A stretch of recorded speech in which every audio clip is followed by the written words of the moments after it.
Baik, selamat pagi dan salam sejahtera untuk kita semua. Terima kasih atas waktu dan kesempatan yang diberikan kepada saya.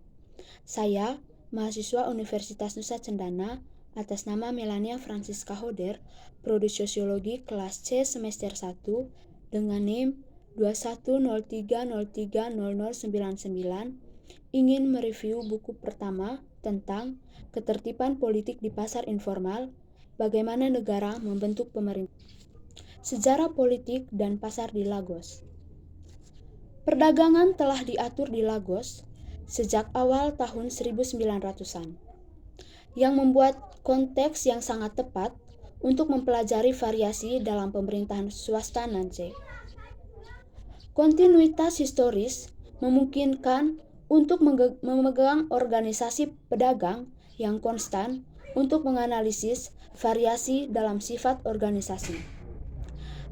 Analisisnya bisa diselidiki lebih dalam daripada mengapa dan kapan pedagang mengatur untuk fokus menjelaskan karakteristik asosiasi mereka. Tata kelola pasar yang baik. Prospek hukuman di pengadilan umum dapat membatasi kecurangan. Namun, perdagangan yang tidak bersifat pribadi dapat eksis, bahkan dalam konteks di mana negara tidak melindungi properti atau menegakkan kontrak. Ketika vertikal integrasi tidak layak, dan bahkan jika ada banyak hambatan untuk relasional kontrak.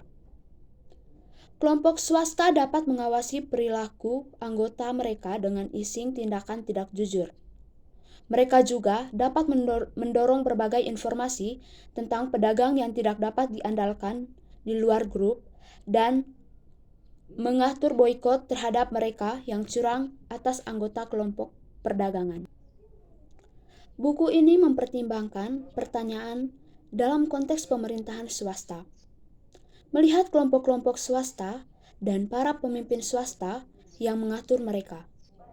Pemimpin kelompok pribadi mampu memberikan layanan yang mendukung perdagangan kontrak.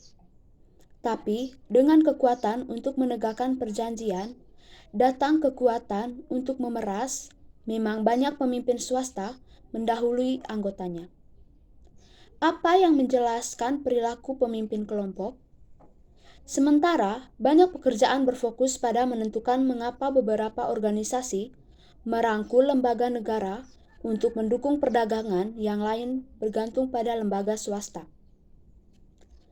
Penelitian ini meneliti tempat-tempat di mana lembaga negara tidak mendukung perdagangan kontraktual dan bekerja untuk menjelaskan variasi dalam apakah dan seberapa pribadi pemimpin melangkah ke tugas.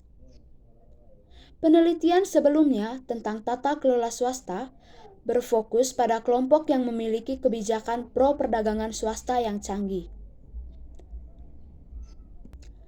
Para cendekiawan fokus untuk menggambarkan pribadi ini, lembaga, dan merinci bagaimana mereka mempromosikan perdagangan.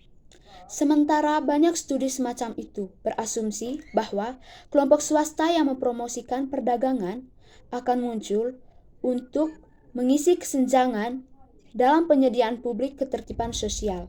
Kelompok-kelompok tersebut adalah jarang dalam mengikuti praktek. Kelompok yang diatur dengan buruk berlimpah tetapi sering diabaikan. Hasilnya adalah terciptanya mitos keteraturan spontan. Ketika di faktanya ada hambatan besar untuk menyediakan lembaga swasta yang mendirikan dan memesan perdagangan. Dalam studi kasus utama buku ini, pemimpin kelompok harus mampu menginformasikan tentang perdagangan yang tidak jujur, informasi yang sulit didapat dalam lingkungan bisnis yang kompetitif, ketika perdagangan dapat mengambil manfaat dari pedagang yang ditipu. Para pemimpin harus bersedia menanggung biaya sosial untuk memerintah terhadap pedagang mereka sendiri ketika menengahi perselisihan antara anggota kelompok dan pelanggan atau pemasok yang berbasis di luar pasar. Kekuatan pemimpin kelompok harus diperiksa untuk mencegah mereka memeras dari anggota mereka, seperti yang dicatat oleh Bapak Barak Risman. Memelihara atau mekanisme reputasi menuntut seperangkat institusi yang ketat. Mekanisme reputasi tidak muncul dengan mudah dan tidak bertahan lama tanpa dukungan institusional. Banyak yang berasumsi bahwa kemampuan anggota kelompok untuk menghindari atau meninggalkan kelompok mengekang predasi pemimpin. Jika ini masalahnya, itu akan memaksa para pemimpin predator untuk mengubah perilaku mereka untuk menjaga kelompok mereka tetap utuh. Terdapat ratusan pasar serupa lainnya di Lagos dan hampir semuanya terstruktur dengan cara yang sama. Mereka berada di ruang yang dibatasi secara fisik dan diatur oleh segelintir pedagang yang terpilih dalam pemilihan pasar populer. Masyarakat menerapkan norma-norma di banyak negara berkembang sedemikian rupa sehingga para pemimpin pasar ini dianggap sebagai penghubung dengan pejabat pemerintah. Mereka sering melakukan kontrol atas akses ke toko-toko di pasar, bahkan ketika toko-toko berada di bangunan milik pribadi. Kebijakan perdagangan. Hal ini ditetapkan untuk memotivasi para pemimpin kelompok yang kuat untuk berinvestasi dalam mempertahankan kebijaksanaan yang akan mempromosikan perdagangan dalam kelompok.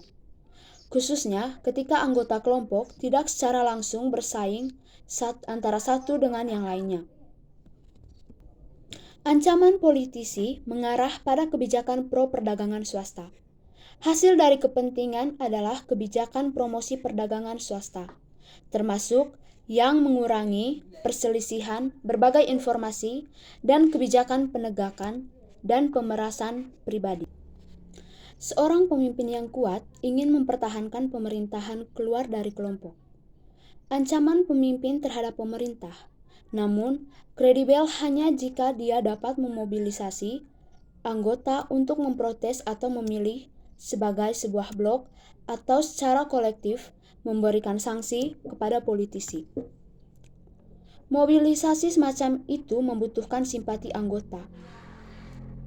Konteks Lagos. Dalam lingkungan bisnis yang kompetitif, pedagang di pasar tidak akan memiliki intensif untuk jujur dengan pendatang baru yang potensial tentang kepemimpinan pasar.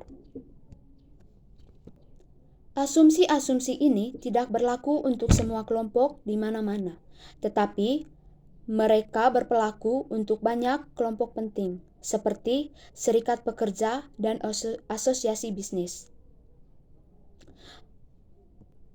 Asosiasi pasar sangat penting bagi para pedagang. Tetapi organisasi ini dapat menjadi buram bagi orang luar. Hal ini menyebabkan persepsi yang tidak akurat tentang gangguan pasar informal yang terorganisir. Bab ini membenarkan fokus pada asosiasi ini, menunjukkan bahwa tidak hanya perdagangan informal yang terorganisir di seluruh dunia, tetapi juga bentuk modular seringkali sangat mirip dengan asosiasi perdagangan informal. Sering ditandai dengan memiliki komite kepemimpinan terpilih yang termasuk kepala, bendahara, sekretaris, dan mungkin juga sekretaris pers. Kebijakan pro-perdagangan lebih mungkin. Kasus-kasus tersebut menunjukkan, pertama, bahwa pengelola barang swasta tidak akan selalu muncul saat dibutuhkan.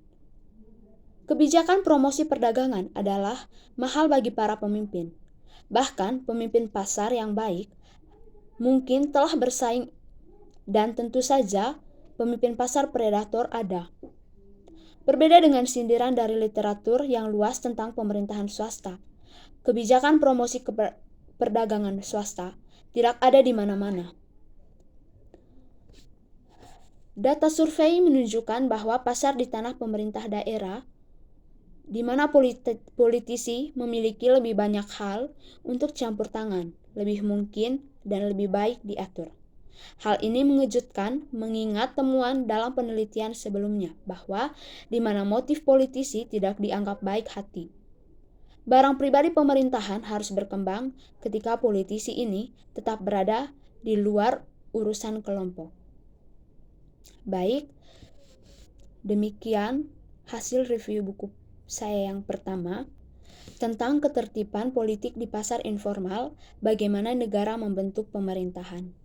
Sekian dan terima kasih.